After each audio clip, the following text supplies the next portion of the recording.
Max, one more thing to do today. We're going to do our way too early look ahead, diving into the six-man ranks. All right. 1A Let's do it. Division 1. Lehman Saunders has a couple of pieces up, the six-man spotlight on TexasFootball.com, previewing the 1A Division 1 classification, six-man classification. Last year, if you remember the last game in the 1A Division 1 season, Borden County beat Jonesboro 60-12 in a 45-point mercy rule. Third quarter is when that thing went off. And I think that if you look at the 2017 Texas high school football season in 1A Division 1, I think that it is easy to look at Borden County and say, them.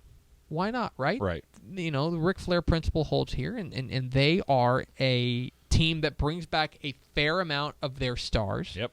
Right? They bring back Trace Ritchie. Yep. They bring back, as he's one of the best defenders in the state. They bring back a fair number of other pieces, and beyond that, Borden County, if you value pedigree, there's few teams in 1A Division 1 who have the pedigree that Borden County They know how to does. do this. And they've been there. They've done that. They've got the T-shirt. That said, I do think that let's start in Region 2 to get out of their own region. I think they're the favorite in Region 2. That's a spoiler here. I think Borden County is the favorite in Region 2. I do think there are two teams, maybe three, that have a chance to get them. One is Garden City. Garden City returns 13 Letterman last year. Yeah. They lost to Borden County in the regional final game. They bring back Trent McMillan. They bring back Cesar Chavez. They bring back a fair amount of dudes who have all-state credentials. Right. That if you look at Borden County, they bring back an okay amount. Yeah. Garden City brings back more. And if you think that that shifts the balance of power in six-man football, then all of a sudden you're looking at Garden City, another team with pedigree, and saying the Bearcats could take the Region 2 crown. Sterling City's another team to watch out for. They bring back 9 starters altogether, which in six-man football, that would be the equivalent of bringing back like 17 starters. Yeah, right. Okay? That's a lot. If you bring back 9 starters, it's very good. Sterling City, a team to watch, and they've got a good incoming freshman class, what we've heard. I've also watch out for Ira, a team that's been in the mix before. Yeah. So let's say they get out of that. Okay. Go over to Region 1. They have to play a team from Region 1. For me, I think if I were picking right now, and I haven't checked our rankings, I don't know what they lay it out.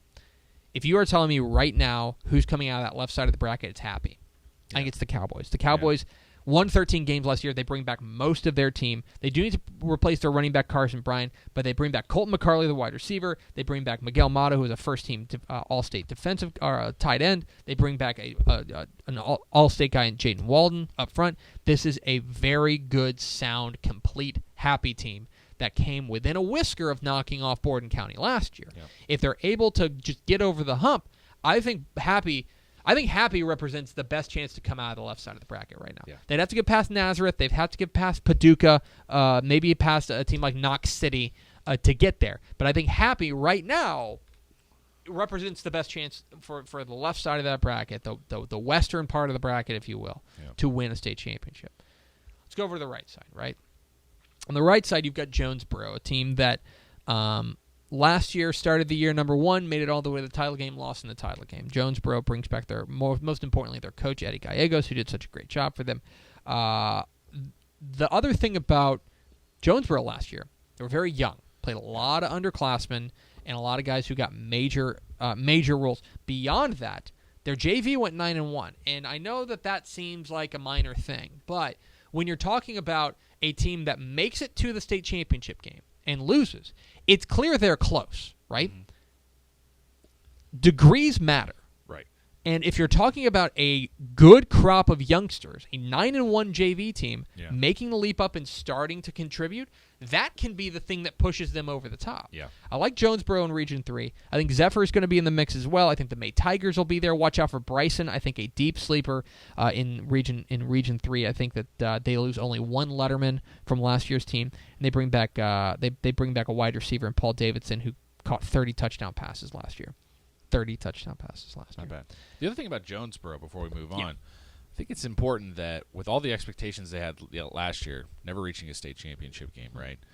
They got through it, right? They didn't win it, but they lived up to the preseason number one hype. Yeah. With a young group. I think that bodes well for them down the Well, road. and I think that there's also something to be said for the fact that, again, I haven't looked at our rankings. I don't know if they're starting the year number one. I will tell you, Jonesboro will be. I have to look at them.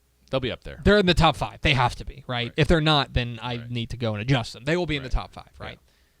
There may be a difference between starting the year as a team with a target on your back, right, versus starting the year as the team with the target on your back. Yeah. And I wonder if Jonesboro, maybe with a little bit of the pressure off, can say, here we go. This is our year. Here's a perfect example. Go back to Mineola. Okay, Mineola goes to the title game in 2014, and we were like, they are a year early. Next year, all these dudes are going to be juniors. They're going to wreck shop. They go into 2015, ton of hype. This is the year. Yeah. This is the year. Don't even make it to a title game. Right.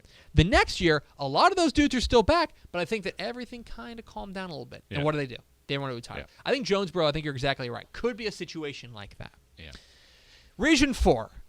To me, it's got to be Union Hill. I think that they've got to be the favorites to repeat as region favorites. I think that state semifinalists bring back a Gabe Nelson who ran for 48 touchdowns on just 144 carries last year. Don't even try to do that math. They bring back a good defense as well. I think Union Hill is probably the team to beat in Region 4. Coolidge will be in the mix. They bring back Torrey Hoover, who was sensational as a freshman. Tioga is going to be in the mix. Still a new program, or still kind of a reviving program, but Tioga is going to be in the mix. And then, of course, it always has to come back to Abbott. Coach Terry Crawford's always going to have his team ready. They've got a couple dudes, including Matthew Urbanovsky, who's going to leave this team. To me, those are the teams in Region 4. Right now, if I were to pick region winners, I'd go Happy in Region 1, Borden County in Region 2, Jonesboro Region 3, Union Hill Region 4. Some of those are easier to call than others. I think Happy's a clear favorite in Region 1, in my opinion. I think Borden County's a slight favorite in Region 2. Jonesboro, probably a clear favorite in Region 3. And Union Hill, a mediocre favorite in Region 4. A title for now. I like Happy a lot. I do. But those are good squads. It's at the top. People complain about how too many teams make the playoffs. Well, here in 6-man football, only 2 teams from each district make the playoffs, and yet it does feel like the first round is kind of okay. Let's get past it. The regional finals and the semifinals and the finals, especially the semifinals, tend to be really, really, really good games. 6-man playoffs, high stakes. They feel like more high stakes each week compared to 11-man football. Exactly. So that's kind of what we're thinking on 6-man football. We'll, of course, have a complete preview in the 2017 summer edition of Dave Campbell's Texas Football.